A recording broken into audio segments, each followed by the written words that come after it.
Bus ಎಲ್ಲರಿಗೂ ನಮಸ್ಕಾರಗಳು. Welcome back to Sagar stories ಮಗ್ಗ. ಫಸ್ಟ್ ಆಫ್ ಆಲ್ ಎಲ್ಲರಿಗೂ ಶುಭೋದಯ.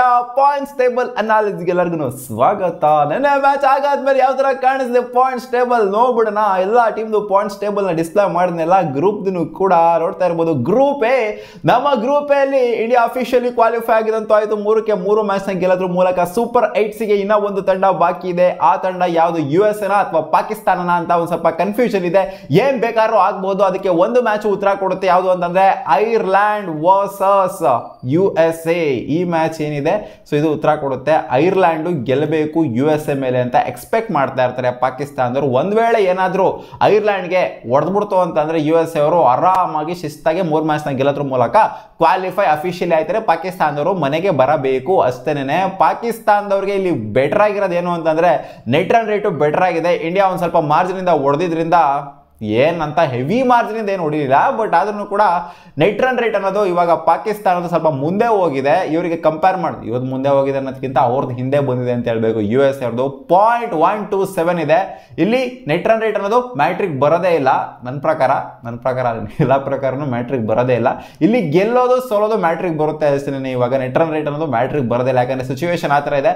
ಪಾಕಿಸ್ತಾನ ಆರಾಮಾಗಿ ಕ್ವಾಲಿಫೈ ಆಗ್ಬಿಡ್ತಾರೆ ಇನ್ ಕೇಸ್ ಏನಾದರೂ ಇವ್ರು ಸೋತ್ರು ಅಂತಂದ್ರೆ. ಯಾಕಂದ್ರೆ net run rate already better ಆಗಿರೋದ್ರಿಂದ so net run rate increase ಮಾಡಬೇಕು ಡಿಕ್ರೀಸ್ ಮಾಡಬೇಕು ಅನ್ನೋದಿಲ್ಲ. ಜಸ್ಟ್ ಇವ್ರು ಗೆಲ್ಲಬೇಕಾಗತ್ತೆ ಅಷ್ಟೇ. USA ಅವರು ಇನ್ಕ್ರೀಸ್ ಮಾಡ್ಕೊಂಡು ಗೆಲ್ಲೋದು, ಡಿಕ್ರೀಸ್ ಮಾಡ್ಕೊಂಡು ಗೆಲ್ಲೋದು, ಸೋಲೋದು ಇವೆಲ್ಲ ಏನು ಬೇಕಾಗಿಲ್ಲ. US ಅವರು ಜಸ್ಟ್ ಗೆಲ್ತು ಅಂದರೆ ಸಾಕು, ಆರಾಮಾಗಿ ಕ್ವಾಲಿಫೈ ಆಗೋಗ್ಬಿಡ್ತಾರೆ. USA ಗೆ ಬೇಕಾಗಿರೋದು ಗೆಲ್ಲೋದು, ಪಾಕಿಸ್ತಾನಕ್ಕೆ ಬೇಕಾಗಿರೋದು ನೆಟ್ ರನ್ ರೇಟ್ ಅಷ್ಟೇ. ನೆಟ್ ರನ್ ರೇಟ್ ಆಲ್ರೆಡಿ ಇದೆ ಪಾಕಿಸ್ತಾನದ ಹತ್ರ. ಸೊ ಅದಕ್ಕೋಸ್ಕರ ಅವ್ರು ಇವಾಗ ಬೆಟರ್ ಆಗಿ ಕಾಣಿಸ್ಕೊಂಡಿದ್ದಾರೆ. ಅವರು ಅಷ್ಟೇ ಇನ್ನೊಂದು ಮ್ಯಾಚ್ ಏನಿದೆ ಸೊ ಅದನ್ನ ಗೆಲ್ಲಬೇಕಾಗತ್ತೆ. ಅದನ್ನು ಆರಾಮಾಗಿ ಗೆಲ್ತಾರೆ ಅಂತ ಅನ್ಕೊಂಡಿದ್ದು. ಕೆನಡಾ ಮೇಲೆ ಅವ್ರಿಗೂ ಕೂಡ ಐರ್ಲ್ಯಾಂಡ್ ಮೇಲೆ ಇದೆ ನೆಕ್ಸ್ಟ್ ಮ್ಯಾಚು. ಸೊ ಅವ್ರ ಮೇಲೂ ಕೂಡ ಗೆಲ್ಲಬೇಕು. ಐರ್ಲ್ಯಾಂಡ್ ಅವ್ರು ಇವ್ರಿಗೂ ಕೂಡ ಹೊಡಿಬೇಕು US ಅವ್ರಿಗೆ. ನೋಡೋಣ ಅದೇನಾಗುತ್ತೆ ಅಂತ. ಇಲ್ಲ ಗ್ರೂಪ್ ಬಿ ವಿಚಾರಕ್ಕೆ ಬಂತು ಅಂದರೆ ಆಸ್ಟ್ರೇಲಿಯಾ 8 ಸೂಪರ್ 8. ಸೊ ಆಸ್ಟ್ರೇಲಿಯಾ ಕೂಡ ನೆನೆ ಕ್ವಾಲಿಫೈ ಆಗಿದ್ದು. ನೆನ್ನೆ ಮ್ಯಾಚು ಹೆಂಗಿತ್ತು, ಆಸ್ಟ್ರೇಲಿಯಾ ವರ್ಸಸ್ ನಮೀಬಿಯಾ ನೆನ್ನೆ ಮ್ಯಾಚ್ ಆಗಿದ್ದು. ಸೊ ನೆನ್ನೆ ಮ್ಯಾಚಲ್ಲಿ ಏನು ಸ್ಕೋರ್ ನಮೀಬಿಯಾ ಆದರೂ ಹೊಡಿಲಿಲ್ಲ. ಸೊ ಆರಾಮಾಗಿ ಶಿಸ್ತಾಗಿ ಗೆದ್ರು ಆಸ್ಟ್ರೇಲಿಯಾದವರು. ಸೊ ಸ್ಕಾಟ್ಲ್ಯಾಂಡ್ ಕೂಡ ಬೆಟರ್ ಆಗಿ ಕಾಣಿಸ್ಕೊಂತಿದ್ದಾರೆ. ಇಂಗ್ಲೆಂಡ್ 2 ಮ್ಯಾಚು ಆಗಿರೋದು ಅವ್ರಿಗೆ ಈ ಒಂದು ಟೂರ್ನಮೆಂಟ್ ಅಲ್ಲಿ ಅಪ್ಸೆಟ್ ಆಗುವಂತ ಎಲ್ಲ ಲಕ್ಷಣಗಳು ಎದ್ದಿದ್ದು ಕಾಣಿಸ್ತಿದೆ. ಯಾಕಂದ್ರೆ ಸ್ಕಾಟ್ಲ್ಯಾಂಡ್ ಅವರು ಸಿಕ್ಕಾಪಟ್ಟೆ ಬೆಟರ್ ಆಗಿದ್ದಾರೆ. 5 ಪಾಯಿಂಟ್ ನ ಇಟ್ಕೊಂಡಿದ್ದಾರೆ. ಇಲ್ಲಿ 2 ಮ್ಯಾಚ್ ನ ಗೆಲ್ತು ಅಂದ್ರೂ ಕೂಡ ಅಟ್ ಮ್ಯಾಕ್ಸ್ ಅಂದ್ರೂ ಕೂಡ ಇವರು 5 ಪಾಯಿಂಟ್ ಅಷ್ಟೇ ತಗೊಳ್ಳೋದಕ್ಕೆ ಆಗೋದು ಇಂಗ್ಲೆಂಡ್ ಅವರು. ಬಟ್ ನೇಷನ್ಸ್ಗಳು ಸ್ವಲ್ಪ ಅಷ್ಟೊಂದೇನು ಕಾಂಪಿಟೇಟಿವ್ ಆಗಿಲ್ಲ. ಇಂಗ್ಲೆಂಡ್ ಅವರಿಗೆ ಆರಾಮಾಗಿ ಆಡ್ಕೋಬಹುದು. 2 ಮ್ಯಾಚ್ನು ಕೂಡ ಗೆಲ್ಲಬಹುದು. ಯಾಕಂದ್ರೆ ಆಸ್ಟ್ರೇಲಿಯಾ ಮೇಲೆ ಆಲ್ರೆಡಿ ಮ್ಯಾಚ್ ಆಗೋಗ್ಬಿಟ್ಟಿದೆ. ಸೊ ಇಲ್ಲೊಂದು ಮ್ಯಾಚ್ ಏನು ಮಳೆ ಬಂದು ಏನು ಉಣಿಸ್ಬಿಟ್ಟಿದೆ ಅವರಿಗೆ. ಅದು ಇವರಿಗೆ ಒಂದು ಸ್ವಲ್ಪ ಬ್ಯಾಕ್ ಫೈರ್ ಆಗಿದೆ ಅಷ್ಟೇ. ಸ್ಕಾಟ್ಲ್ಯಾಂಡ್ ಮತ್ತೆ ಇಂಗ್ಲೆಂಡ್ ಮ್ಯಾಚ್ ಏನಿದೆ ಸೊ ಅದು ಮಳೆ ಬಂದು ನಿಂತೋಯ್ತಲ್ಲ, ಅದು ಸ್ವಲ್ಪ ಇವರಿಗೆ ಹೊಡೆತ ಬಿದ್ದಿದೆ. ನೋಡೋಣ, ಇಲ್ಲಿ ಇಂಗ್ಲೆಂಡ್ ಅವರಿಗೆ ಅಪ್ಸೆಟ್ ಆಗೋ ಎಲ್ಲ ಲಕ್ಷಣಗಳು ಕಾಣುತ್ತೆ. ಆಸ್ಟ್ರೇಲಿಯಾ ಮತ್ತೆ ಸ್ಕಾಟ್ಲ್ಯಾಂಡ್ 2 ಕೂಡ ಕ್ವಾಲಿಫೈ ಆಗೋ ತರ ಕಾಣಿಸ್ತಾ ಇದೆ. ಇಲ್ಲಿ Afghanistan versus West Indies 2 match ಅಷ್ಟೇ ಆಗಿದ್ದು. ಉಗಾಂಡದವರು ಆಲ್ರೆಡಿ 2 ಮ್ಯಾಚ್ ಸೋತಿದ್ರೆ, ಅವರೆಲ್ಲ ಕ್ವಾಲಿಫೈ ಆಗೋದು ಸಿಕ್ಕಾಪಟ್ಟೆ ಡೌಟು. ಇನ್ನೂ ಒಂದೇ ಮ್ಯಾಚ್ ಆಗಿರೋದು ನ್ಯೂಜಿಲ್ಯಾಂಡ್ಗೆ. ನೋಡಿ ಎಲ್ಲರದು ಆಲ್ಮೋಸ್ಟ್ 3 ಮ್ಯಾಚ್ ಕಂಪ್ಲೀಟ್ ಆಗ್ತಾ ಬಂದಿದೆ.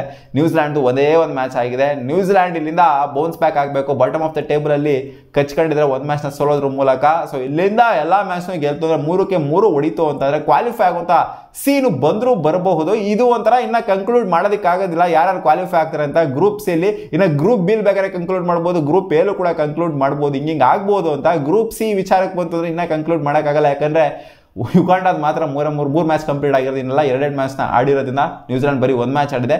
ಗ್ರೂಪ್ ಡಿ ವಿಚಾರಕ್ಕೆ ಬಂದ್ರೆ ಸೌತ್ ಆಫ್ರಿಕಾ ಅಫಿಷಿಯಲಿ ಕ್ವಾಲಿಫೈ ಆಗಿದಂತೂ ಆಯ್ತು. ಬಾಂಗ್ಲಾ ಇನ್ನ ಕಾಂಪಿಟೇಷನ್ ಅಲ್ಲಿ ಇದ್ದಾರೆ. ನೆದರ್ಲ್ಯಾಂಡ್ಸ್ ಕೂಡ ಇನ್ನ ಕಾಂಪಿಟೇಷನ್ ಅಲ್ಲಿ ಇದ್ದಾರೆ. ನೇಪಾಳ ಕೂಡ ಇನ್ನ ಕಾಂಪಿಟೇಷನ್ ಅಲ್ಲಿ ಒಂದು ರೇಂಜಿಗೆ ಇದ್ದಾರೆ ಅಷ್ಟೇ. ಏನು ಅವ್ರು ಕ್ವಾಲಿಫೈ ಆಗೇ ಬಿಡ್ತಾರೆ ಅಂತ ಹೇಳಕ್ಕಾಗೋದಿಲ್ಲ. ಶ್ರೀಲಂಕಾದವ್ರು ಮಾತ್ರ ಒಂಥರ ಕ್ವಾಲಿಫೈಯಿಂಗ್ ಸಿನಾರಿಯೋ ಇಂದ ಒಂದು ಸ್ವಲ್ಪ ಈಚೆಗಡೆ ಉಳ್ಕೊಂಡಿದ್ದಾರೆ.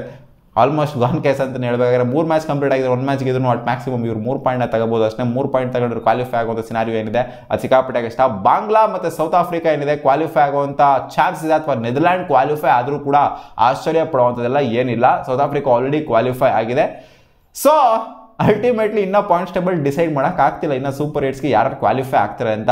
India, Australia and south Africa ಇವಾಗ ಅಫಿಷಿಯಲಿ ಕ್ವಾಲಿಫೈ ಆಗಿದೆ. ನಿಮಗೆ ಏನನ್ಸುತ್ತೆ ಮಗ? ಪಾಕಿಸ್ತಾನ್ ಗ್ರೂಪ್ ಎ ಇಂದ, ಗ್ರೂಪ್ ಬಿ ಇಂದ ಇಂಗ್ಲೆಂಡ್, ಮತ್ತೆ ಗ್ರೂಪ್ ಸಿ ಇಂದ ನ್ಯೂಜಿಲ್ಯಾಂಡ್, ಮತ್ತೆ ಗ್ರೂಪ್ ಡಿ ಇಂದ ಶ್ರೀಲಂಕಾ ಗಾನ್ ಕೇಸ್ ಆಗಿದ್ದಾರೆ. ಅವ್ರದ್ದೇನು ಹೇಳೋಕ್ಕಾಗೋದಿಲ್ಲ. ಸೊ ಈ 3 ಗ್ರೂಪಲ್ಲಿ ಈ ಅಪ್ಸೆಟ್ಸ್ಗಳು ಆಗ್ತಿದೆಯಲ್ಲ, ಈ 3 ಟೀಮ್ಗಳು New Zealand, England and Pakistan qualify ಆಗ್ತಾರೆ ಅಂತ ಅನ್ನಿಸ್ತಾ ಇದೆ ನಿಮಗೆ? ಏನಾದ್ರು ಒಂದು ಸ್ವಲ್ಪ ಮಿರಾಕಲ್ಲು ಲಕ್ಕಿ ಫ್ಯಾಕ್ಟರ್ ಎಲ್ಲ ವರ್ಕೌಟ್ ಆಗಿ ಕಾಮೆಂಟ್ ಸೆಕ್ಷನಲ್ಲಿ ಕಾಮೆಂಟ್ ಮಾಡಿ ತಿಳಿಸಿ. ಸಿಗೋಣ, ಬಾ.